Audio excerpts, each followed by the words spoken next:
Watch this video to learn how to get better outputs from your prompts without becoming a prompt engineer. So unless you've been living under a rock for the past 4 years, you've probably heard the word prompt engineering come up in conversation. Someone's probably told you online that you can just use prompts to make your business or life better. But the majority of people, they're not getting the best results from their prompts. And here's the problem. They're not providing the right context. Now, you've maybe heard, or maybe you haven't, context engineering. Because ever since prompt engineering was a thing, there was actually a precursor before prompts were even capable of getting you good outputs that don't just sound like AI garbage. Prompt garbage. Look, I'm one to love a good, saucy, well-developed, well-crafted, well-engineered prompt as much as the next person. In fact, I've created a lot of extremely useful prompts over the years that have helped a lot of people do a lot of things with AI. I'm on a level with you. All context engineering means is giving AI the stuff that it needs to know about you and your business to give you better outputs and results back from it versus a bunch of garbage information in that gives it no real clear context or outcome. But there's good news. All you need to do is compile a series of documents that are specific to your company, your product, your service, your business, and who you serve and how you serve them, what makes you different and unique. And having that in a document in one hand and then AI in another, context engineering sandwich.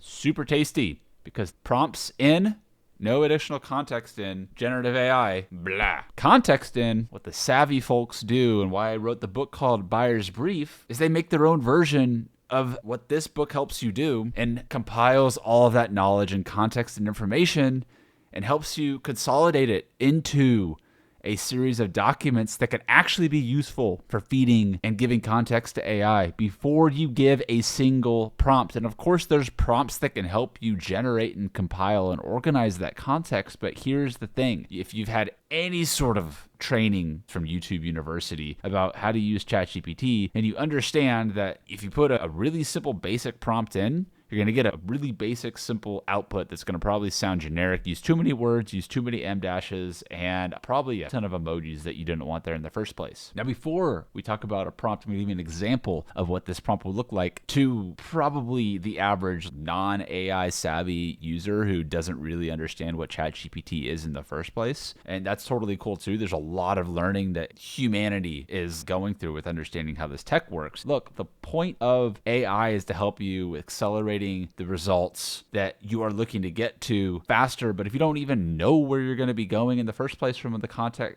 that you're going to be creating or using these tools for, then you're going to have a hard time getting to the right location fast. You might get somewhere fast, but it might be a million miles in that direction. Okay, so listen. Prompt number 1, AI amateur. ChatGPT, give me a blog about top 10 vets in Austin, Texas. Okay, ChatGPT, bloop, bloop. All right, let's delve into the top 10 blah, blah, blah vets in Austin, Texas. Okay, you get a basic ask, a basic prompt in, and you get a basic blog post output that probably sounds like generative AI because guess what? It was written by generative AI. But if you want to take the fast track to getting a better first draft that actually has more context and relevance to what you're trying to do, it'd be better to come into the conversation with a simple file or a document or a copy and paste. Hi, chat. Bloop, bloop, bloop.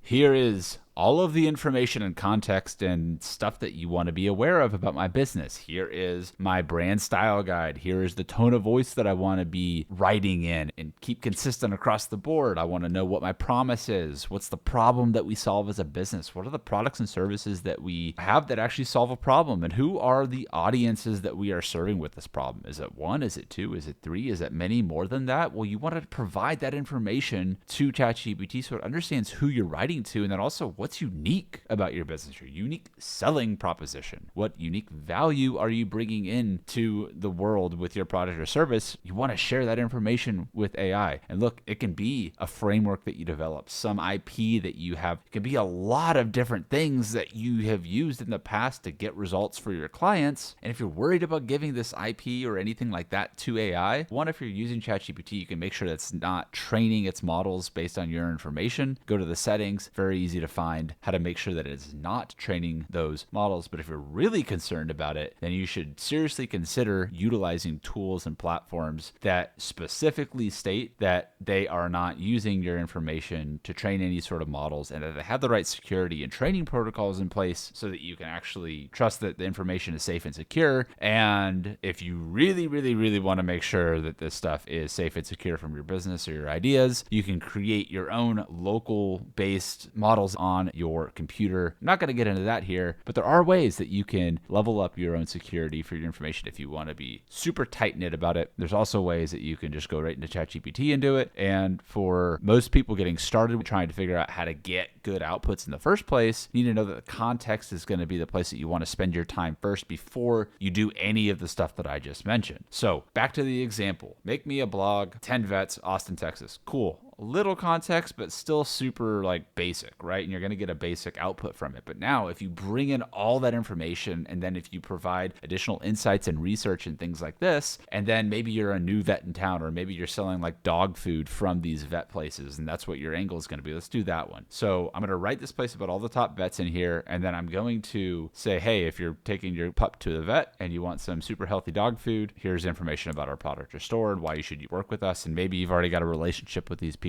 and these vets to put your dog food in their place. It's besides the point from right here, but what I'm trying to get across is that whatever you do, whatever products you make, whatever content you're looking to create, whatever makes you unique and different, and whatever you actually want AI to know, it might seem obvious to some, but it's not to most, is that you have to spend the time bringing the context in. It might take you minutes, it might take you hours to compile all this content. You might be running a business with tons of information across multiple departments. This might be a week-long initiative to have your team go in and actually get all this context compiled. But once you do, you keep these knowledge bases as your source of truth that can continue to adapt and be updated, so that whenever you're going in and leveraging large language models to helping you with taking that content and creating content from it that's contextually aligned, or you're looking to brainstorm marketing ideas, strategy, do an audit on everything right here. How in the world would you be able to consider AI as a viable resource for auditing your business, your products, your service, your market, if it doesn't actually know anything about your business? Let me repeat that one more time, because I see people do this. Like they literally come into ChatGPT and they give it like no contextual information about what they're doing, what they're trying to achieve, what problem they solve, who they're serving, and it gives them some generic answer because it's giving the same answer to thousands of other people that are asking the same super simple, not contextually aligned questions for what they're actually trying to accomplish. So if you don't take anything away from this video besides feeling like you might still be lost in the prompt sauce because some guru sold you 10,000 prompts that are going to change your life and business for $1 online, probably not. Let's be real. But if you are already running a business and you already serve a market and you already have products and services that you can sell to them, whether they're yours or whether they're somebody else's, and you're making a connection as an affiliate or referral, there's so many ways that you can use these AI tools to helping you with doing all sorts of stuff. But if you don't have the context aligned right out the gate, everything else you're going to try and create with these tools is going to be slowed down, and it's not going to hit the mark the same way that it would be if you just spent a little more time